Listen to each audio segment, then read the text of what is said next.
বাংলাদেশের ছোট পর্দার অভিনেতা জাহির আলভিকে ঘিরে কয়েকদিন আগে ঘটে একটি মর্মান্তিক ঘটনা। তার স্ত্রী আফরা ইবনে খান ইকরার মরদেহ ঢাকা থেকে উদ্ধার করা হয়। ঘটনার সময় বাংলাদেশে ছিলেন না জাহির আলভি। তিনি তখন নেপালে একটি শুটিংয়ে অবস্থান করছিলেন। পরে একটি লাইভে এসে তিনি জানান, হঠাৎ করে দেশে ফিরতে সরাসরি ফ্লাইট পাওয়া যাচ্ছিল না। এছাড়া দেশে ফিরে আসলে নিরাপত্তা নিয়ে সমস্যা হতে পারে, এই কারণে এখনও নেপালে অবস্থান করছেন।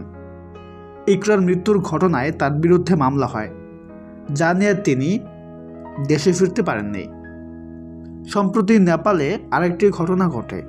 গোপন সূত্রে জানা গেছে, নেপালে গাড়ি চলাকালীন জাহির আলভি হঠাৎ একটি সড়ক দুর্ঘটনার কবলে পড়েন।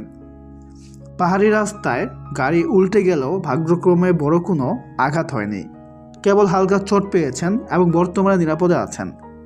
দুর্ঘটনার খবর প্রকাশ হওয়ার পর সামাজিক মাধ্যমে গুজব ছড়িয়ে পড়ে যে তিনি মারা গেছেন, তবে পরে জানা যায় তা সম্পূর্ণ মিথ্যা। সর্বশেষ তথ্য অনুযায়ী জাহির আলভি ধীরে ধীরে সুস্থ হয়ে উঠছেন এবং বর্তমানে নিরাপদে আছেন। তো ভিউয়ার্স, এই বিষয়ে আপনার কি মতামত কমেন্টে জানাতে পারেন। সবাই ভালো থাকবেন, ধন্যবাদ।